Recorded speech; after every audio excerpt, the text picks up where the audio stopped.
Hi நண்பா. தமிழ்நாடு மாநில தேர்தல் ஆணையத்திலிருந்து வேலைவாய்ப்பு அறிவிச்சிருக்காங்க.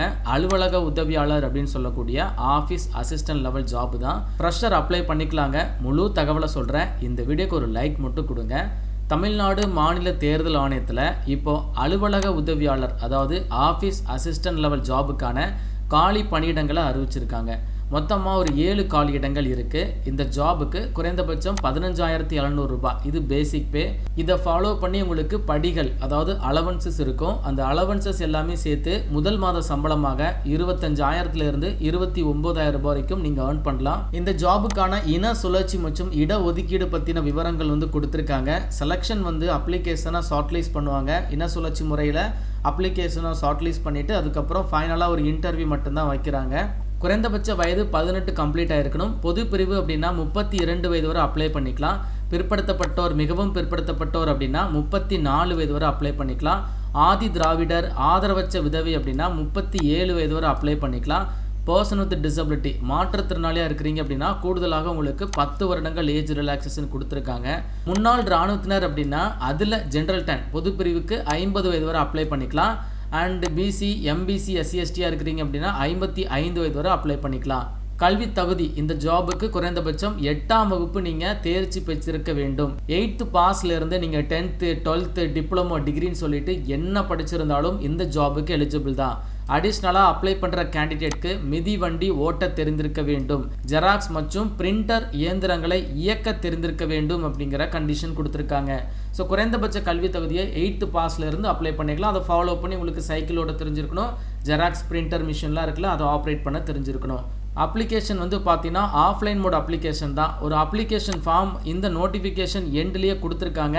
இந்த அப்ளிகேஷன் ஃபார்மை நீங்கள் பிரிண்ட் அவுட் எடுத்து அதில் கேட்டிருக்கக்கூடிய தகவல்களை தெளிவாக நீங்கள் ஃபில் பண்ணிவிட்டு தலைமை நிர்வாக அலுவலர் அப்படின்னு சொல்லக்கூடிய இந்த அட்ரஸ்க்கு ஜனவரி மாதம் 2ஆம் தேதிக்குள்ளே போய் சேர்ற மாதிரி சென்ட் பண்ணி கொடுத்துருங்க. நிறைய நிபந்தனைகள் கொடுத்துருக்காங்க. அதில் முக்கியமான சில விஷயங்களை நான் உங்களுக்கு சொல்கிறேன். தேவையான இன சுழற்சி வயது மற்றும் கல்வி தகுதியுள்ள நபர்களிடம் இருந்து வரப்பெறும் விண்ணப்பங்கள் மட்டுமே ஏற்கப்படும். அண்ட் தென் சுய முகவரியுடன் கூடிய அஞ்சல் வில்லை ரூபாய் 30 ஒட்டப்பட்ட அஞ்சல் உரை இணைத்து அனுப்பப்பட வேண்டும். இதில் என்ன சொல்லியிருக்காங்கன்னா அப்ளிகேஷன் ஃபார்ம் சப்போர்ட்டிவ் டாக்குமெண்ட்ஸு இது எல்லாத்தையுமே ஒரு கவரில் போட்டு தான் நீங்கள் சென்ட் பண்ணுவீங்க. அந்த கவருக்குள்ளே 10x4 இன்ச்சஸ் போஸ்டல் கவர் அப்படின்னு சொல்லி நீங்கள் வாங்கிருங்க. அதில் 30 ரூபா மதிப்புள்ள ஸ்டாம்பை ஒட்டிருங்க. டூ அட்ரஸில் உங்களுடைய அட்ரஸை எழுதிருங்க. இந்த கவர் எதுக்குன்னு சொல்லி பார்த்தீங்கன்னா இப்போ உங்கள் அப்ளிகேஷன் ஷார்ட் லிஸ்ட் ஆகிடுச்சு அப்படின்னா உங்களை காண்டாக்ட் பண்ணணும் இல்லையா, அதுக்காக இந்த கவரில் உங்கள் இன்டர்வியூக்கான கால் லெட்டரை போட்டு உங்களுக்கு வீட்டுக்கு சென்ட் பண்ணி கொடுப்பாங்க. அதுக்காக தான் உங்களுக்கு இந்த போஸ்டல் கவர் உங்ககிட்ட கேட்குறாங்க.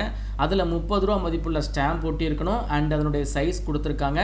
அண்ட் டூ அட்ரஸில் உங்களுடைய அட்ரஸை மென்ஷன் பண்ணியிருக்கணும். தகுதி உள்ள விண்ணப்பதாரர்களுக்கு நேர்காணல் நடைபெறும் இடம் மற்றும் தேதி குறித்து விரைவஞ்சல் அல்லது மின்னஞ்சல் மூலமாக அனுப்பி வைக்கப்படும் அப்படிங்கிறத சொல்லியிருக்காங்க. அப்ளை பண்ணுற எல்லாருக்குமே இன்டர்வியூ லெட்டர் வராது.